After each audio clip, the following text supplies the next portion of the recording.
Monsieur Madi Gassama, bonjour. Bonjour. Vous êtes le président du mouvement MDS, un mouvement sénégalais, rappelons-le, qui est implanté en France. Depuis quelques années, vous envisagez, comme tout politique, de vous intéresser à la vie sénégalaise, mais vous envisagez de concourir au suffrage universel. Comment se porte aujourd'hui ce mouvement? Merci Babacar de m'avoir reçu dans vos locaux de kevlo.com. D'abord, je suis ici au Sénégal depuis quelques jours, pour essayer de pouvoir faire connaître aux Sénégalais notre mouvement, comme vous venez de le citer, le MDS, Mouvement des démocrates sénégalais, né en France, à Paris. Aujourd'hui, ce mouvement, depuis 5 ans, depuis 2013, mène ses activités en France, dans la France métropolitaine. Et aujourd'hui, nous envisageons de venir ici au Sénégal, notre pays, pour essayer de faire porter à la connaissance de nos compatriotes notre engagement politique et pourquoi nous sommes engagés en politique et pourquoi nous avons créé ce mouvement politique en France. Le mouvement des démocrates sénégalais, comme vous l'avez dit, depuis 5 ans. Entre-temps, vous avez parcouru beaucoup d'étapes, des alliances aux défections. Aujourd'hui, on tend vers l'élection présidentielle qui est dans 6 mois. C'est quoi votre position aujourd'hui? Vous êtes avec quelle mouvance ou bien vous envisagez d'aller carrément à la présidentielle? Mais pour revenir un peu en arrière, vous parlez d'échec. Vous savez, dans la vie est faite de la réussite et de l'échec. Et l'échec, on prend l'échec comme dans la vie, c'est-à-dire de pouvoir apprendre. Et c'est la raison pour laquelle l'échec ne me fait pas peur. Aujourd'hui, nous sommes à la veille des présidentielles au Sénégal, février 2019. Et nous sommes un mouvement indépendant qui n'a pas d'alliance aujourd'hui, qui ne soutient aucun candidat à la candidature pour la présidentielle 2019. Nous avons comme objectif aujourd'hui de faire élargir notre base électorale au niveau du Sénégal et faire connaître aux Sénégalais un peu le programme du MDS. Jusqu'à aujourd'hui, nous n'avons envisagé de faire alliance à aucun des partis qui sont déjà déclarés. Vous avez parlé d'échec, on avait plutôt parlé d'alliance et de défection, c'est-à-dire de mariage et de divorce. Bon, aujourd'hui, on vous a aussi connu très proche du PDS. Aujourd'hui, le PDS va en lambeaux, ça va dans tous les sens. On a de plus en plus de candidatures qui se déclarent au sein du Parti démocratique sénégalais. Qu'est-ce que cela vous fait comme commentaire de voir votre ancien parti, on va le dire, devenir ce qu'il est aujourd'hui? Oui, vous savez, je suis arrivé au PDS pas longtemps, hein, c'est en fin 2009. Et après, j'ai été un responsable important de ce parti en France. Et pour rappel, après la défaite du président Wade, ce qu'il refuse souvent, il dit que ce n'est pas sa défaite, c'est la défaite de ses responsables. Et après cette défaite de 2012 du PDS, nous nous sommes réunis, les responsables qui sont restés fidèles au parti, au président Wade, au secrétaire général du parti. J'ai été élu comme coordinateur du parti, du PDS en France, et j'ai exercé cette fonction au sein du PDS pendant quelques mois. Après, j'ai jeté l'éponge parce que, comme vous le savez, le PDS est ce qu'on a vu aujourd'hui, ce que le PDS a connu. Et je pense que je n'ai pas pu rester parce qu'il y a trop de procès d'intention. Des gens, ils pensent que, voilà, telle personne est en train de me barrer la route pour émerger dans le parti. Et j'ai préféré de quitter et créer mon propre mouvement politique avec mes amis. Et aujourd'hui, on a connu l'histoire. L'histoire fait qu'aujourd'hui, ceux qui sont restés, on a vu qu'ils sont aussi sur le point de partir. Il y en a beaucoup même qui sont partis La dernière personne, c'est Madi Kenyan, un fidèle des fidèles du président Wade. Donc voilà, tout le monde dit qu'à cause de son fils, alors il vaut rien laisser passer. Voilà, il préfère quand même que le PDS soit complètement disloqué que de mettre un autre personnage du parti à la tête de ce grand parti. Et alors, le fait que vraiment le jusqu'au-boutisme du président Wade à vouloir faire son fils le candidat naturel a fait que son parti est en train de s'éclater, d'être disloqué. Exit le Parti démocratique sénégalais auquel vous avez appartenu. Quand on va aussi dans la même idée de vouloir rassembler les libéraux, vous avez fait une alliance aussi avec Maître Ousmane Ngom, qui était l'un des plus fidèles lieutenants d'Abdoulaye Wade. Qu'est-ce qu'il en est de cette alliance? Pourquoi cela n'a pas tenu pendant longtemps? Maître Ousmane Ngom est un ami. Hein. Depuis qu'il était ministre de l'Intérieur, je l'ai connu aussi pas longtemps, en 2010. Et depuis cette date, nous sommes restés des amis. Et c'est quelqu'un que je respecte beaucoup. Ce que les Sénégalais ne comprennent pas, ce grand monsieur, hein, et qui a vraiment beaucoup servi pour son pays, qui s'est beaucoup sacrifié même pour la démocratie au Sénégal, qui a traversé le désert. À l'époque, le Sénégal était en désert démocratique.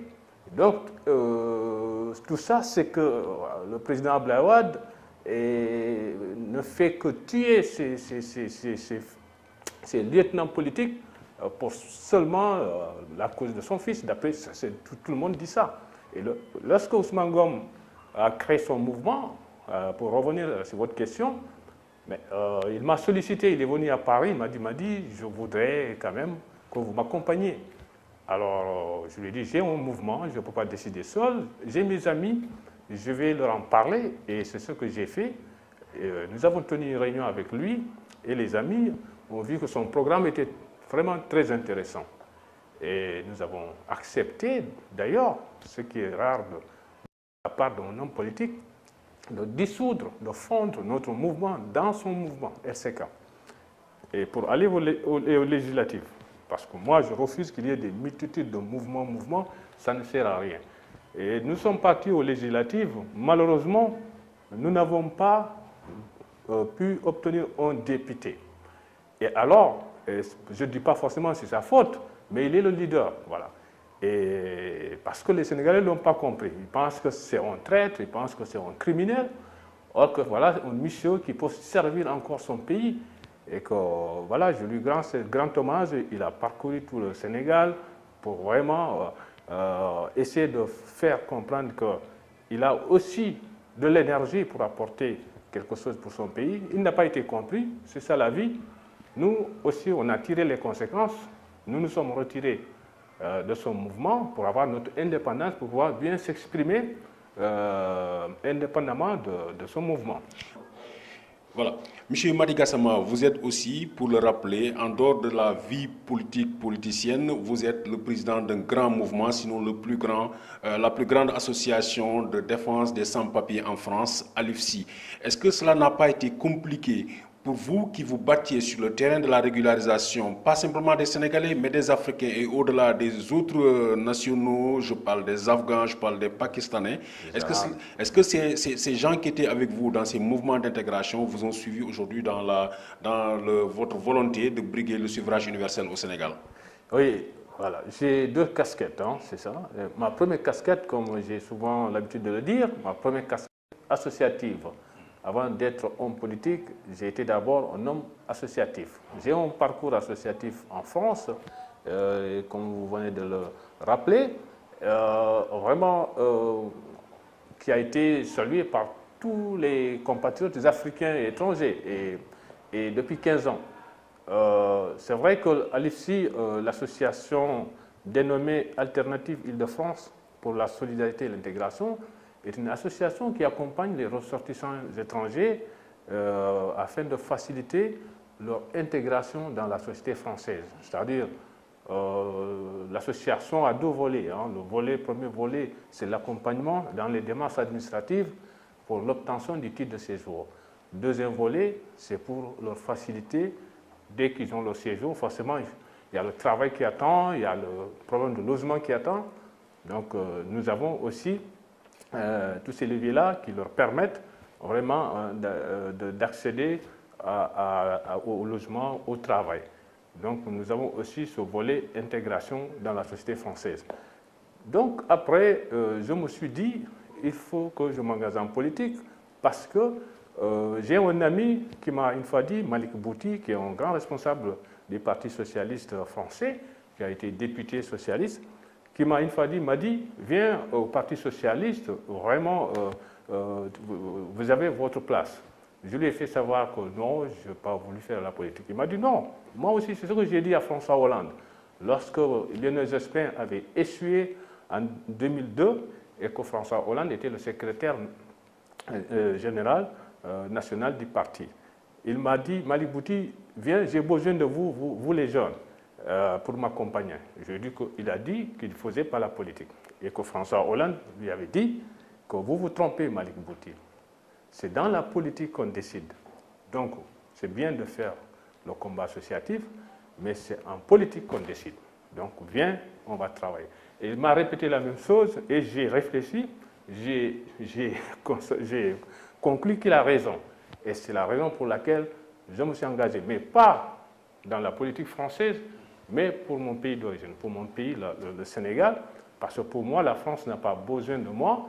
La France a tout ce qu'il faut, et c'est un pays qui est déjà construit. Et chez nous, c'est tout un désert, et que le pays a besoin de ses fils. C'est la raison pour laquelle aujourd'hui, j'ai accepté de faire tout ce sacrifice et tout ce combat avec beaucoup d'abnégation pour pouvoir apporter ma petite expertise que j'ai apprise en France et pour aider aussi ce pays, le Sénégal, à se développer. Vous arrivez dans votre pays, le Sénégal, au moment où toutes les contingences sont en ébullition parce qu'on cherche des parrainages. Vous venez d'une tournée nationale à l'intérieur du pays. Qu'est-ce que les populations vous disent?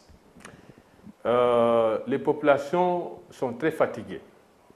Mais on ne peut pas comprendre qu'avec tout l'espoir que le peuple sénégalais avait porté sur le président Macky Sall, le candidat Macky Sall, qui est devenu président, mais on se rend compte que, sincèrement, je vous dis la vérité, que le pays va très mal. Il va très mal et je ne comprends pas. Je ne sais pas, est-ce que c'est une mauvaise politique, c'est une mauvaise politique de la part du nouveau gouvernement, ou bien c'est que c'est le pays africain même, en particulier le Sénégal, qui est comme ça et que nous avons une malédiction de pouvoir réussir vraiment, comme par exemple les grandes nations qui ont réussi à développer leur pays. Et je vois que les gens ont des problèmes. Mais je vous dis que, sincèrement, toutes les demandes qui m'ont été formulées, à 98%, souvent c'est des demandes pour pouvoir acheter quelques kilos de riz. Vous vous rendez compte que dans certains pays, par exemple comme la France, les gens ne pensent même pas que est-ce que je dois manger? Les gens réfléchissent, se calculent, qu'est-ce que je peux faire pour acheter une maison, pour acheter une belle voiture? Mais le problème de vivre, franchement, je crois qu'on doit dépasser. Vous dites en quelque sorte la même chose qu'a dit le médiateur de la République, Alioune Badara Cissé, et qui lui a valu aujourd'hui une levée de bois vert où tout le monde l'accuse d'être un traître en quelque sorte. Vous dites la même chose? Il a dit que le Sénégal va mal, c'est ça? Ah oui, bien sûr. Mais ça, je ne pense pas que ça, c'est un secret pour personne, que le Sénégal va mal. Mais moi qui viens d'arriver, je viens de l'Europe, et malgré que je n'ai pas de difficulté à m'acheter du pain, centaines autour de moi qui ne peuvent même pas acheter du pain. Mais ça, c'est vraiment dramatique, ça. C'est vraiment où on va, ce pays-là. Alors, et je pense que vraiment, il faut une vraie révolution. Pas prendre les armes, mais une révolution. Il faut qu'on essaie de révolutionner à tous les niveaux. Voilà, l'État, le gouvernement, mais aussi la population, les jeunes, que chacun comprenne que ce n'est pas seulement l'État qui doit tout faire. Voilà. Moi, je ne veux pas dire que c'est l'État qui est responsable à 100%. Mais il faut regarder le comportement des gens. Ça, c'est important. Le comportement des gens. Aussi, on a vu au Sénégal, pour cette présidentielle, on a, je pense, plus de 80 candidatures. Qu'est-ce que vous pensez de cette pléthore de candidats à la présidentielle? Et surtout, qui parmi ces gens-là vous inspire confiance? Non, je parle d'abord en ce qui concerne cette pléthore de candidatures. Et ça, c'est une mauvaise chose pour notre pays, un petit pays de 16 millions d'habitants, ou à 15 millions d'habitants. 14. 14, oui, j'ai gonflé le chiffre. Mais je ne pense pas qu'avec, je sais pas, 155 députés à l'Assemblée nationale, avec la diaspora, et franchement, je pense que, moi, mon constat, c'est quoi, monsieur Babacar? Mon constat, c'est qu'ici, au Sénégal, les gens considèrent, beaucoup de politiques, beaucoup, je ne sais pas si c'est politique ou politicien, ces politiciens, ils considèrent que la politique, c'est une entreprise. Voilà. Les gens ont créé des partis politiques pour essayer de pouvoir survivre, c'est-à-dire pouvoir trouver de l'argent, je ne sais pas, les moyens matériaux et moyens en matériel, tout ça, pour pouvoir faire leur vie. Or que la politique, elle est faite pour transformer la société. Et les gens vont me poser la question, pourquoi vous aussi, vous avez créé votre mouvement politique? Moi, je l'ai créé, mais moi, avant de faire la politique, j'ai d'abord mon travail. Vous me connaissez en France. Vous savez que j'ai toujours travaillé en France et j'ai tout fait pour mettre dans de bonnes situations ma famille, ma petite famille.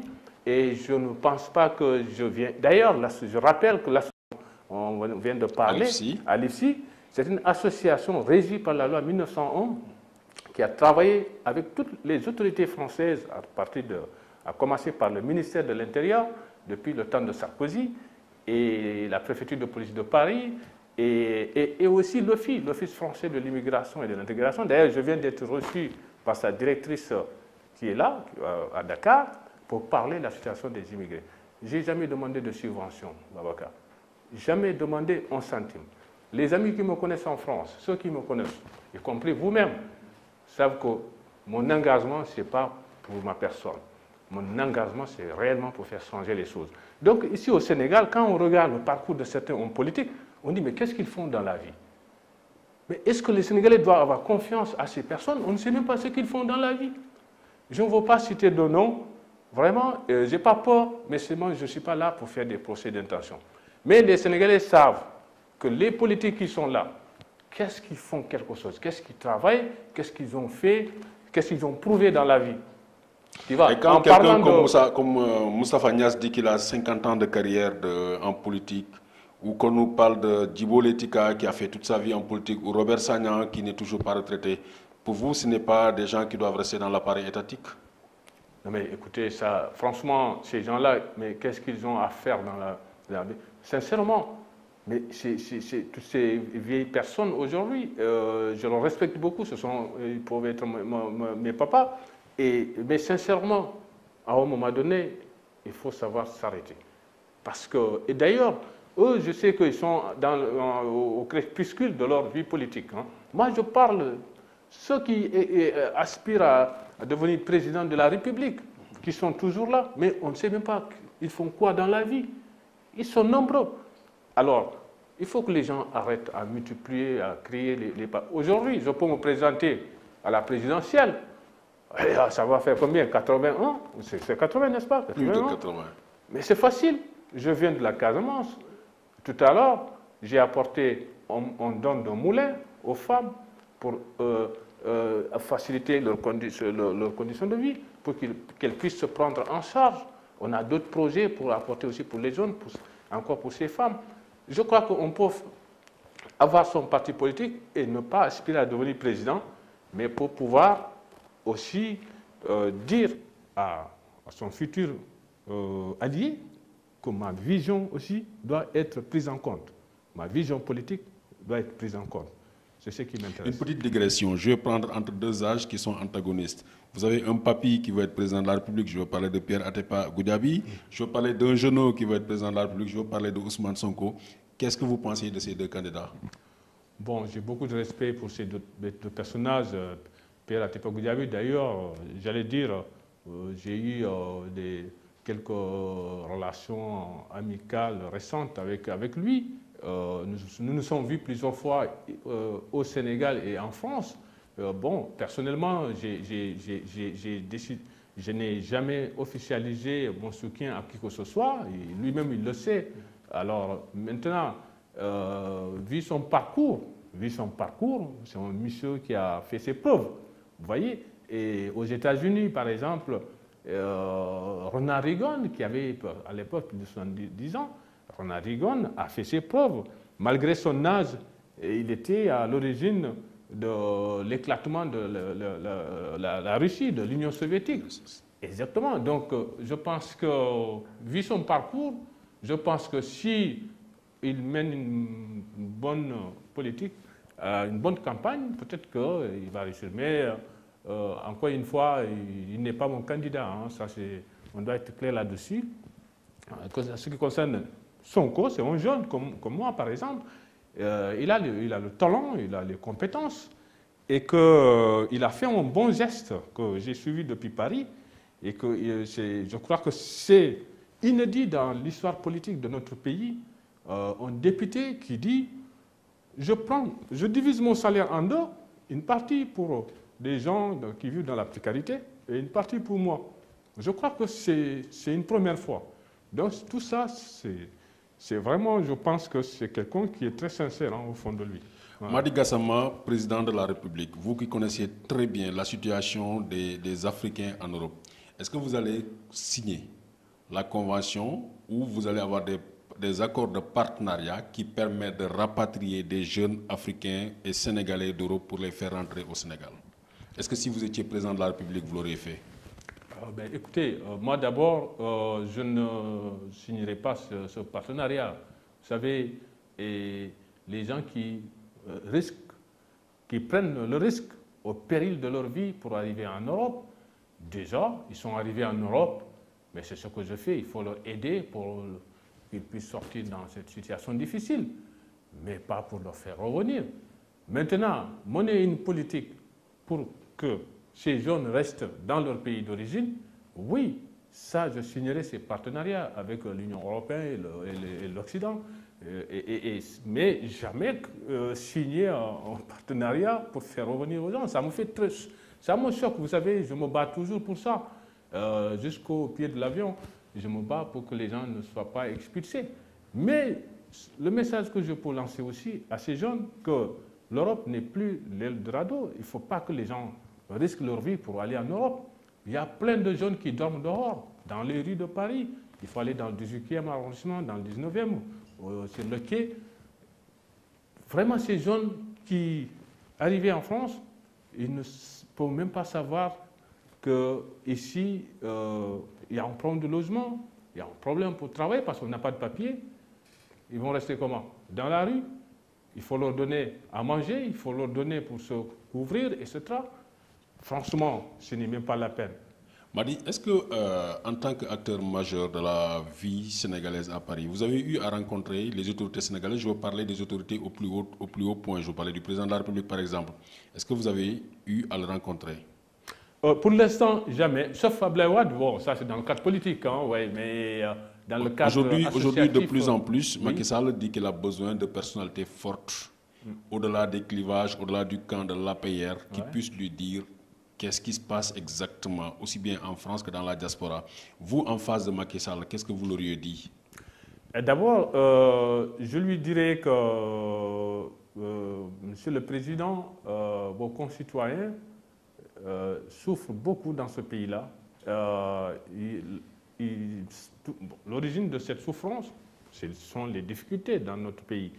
Mais ces concitoyens, aujourd'hui, avec les efforts du consulat, les maigres moyens du consulat, mais on voit toujours que j'ai été toujours sollicité plusieurs fois.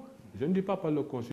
par l'assistance sociale aussi, qui est submergée par les demandes de nos compatriotes, mais qui ne savent même pas où aller. Et alors aujourd'hui, je lui dirais franchement qu'il faut qu'on regarde notre politique au niveau de la diaspora. Ça, c'est très important. Nos compatriotes, souvent, rencontrent d'énormes difficultés, mais avec les maigres moyens de nos consulats, qu'est-ce qu'ils peuvent faire? Rien du tout. Ils ne peuvent rien faire. Donc voilà, je lui dirai ça dès que j'arrive à le rencontrer. Très bien. On arrive au terme de cette rencontre. Je rappelle que vous êtes le président du mouvement des démocrates sénégalais, mais aussi vous êtes le coordonnateur du mouvement Alifsi, qui est un mouvement qui se bat pour l'intégration des sans-papiers. Je vous remercie. Merci beaucoup, Boubacar. Merci, Kewulo.com. Ravi d'être là aujourd'hui pour accorder une interview. Et puis, mon dernier message, c'est que j'ai un peu oublié de lancer à l'endroit des jeunes qui sont d'abord au Sénégal, qu'il y a des dispositifs qui existent au niveau de l'Office français de l'immigration et de l'intégration, et qu'il faut se former, avoir un diplôme sanctionné, une qualification sanctionnée par un diplôme, et que ce soit dans la restauration, dans la boucherie, etc., pour pouvoir bénéficier d'un stage en France, et qu'après le stage, vous allez revenir dans votre pays, vous serez accompagné par l'Office français de l'immigration et de l'intégration pour pouvoir trouver du travail. Et ça, c'est encore mieux que de risquer la vie pour aller comme ça, se faire tuer sans revenu, sans travail, sans rien. Donc, ces gens doivent être conscients, et ça me fait de la peine hein, si je vois ces cadavres qui sont sur la mer. C'est triste quand même. Voilà, je termine mes propos par cette triste situation. Merci. Je vous en prie. Merci.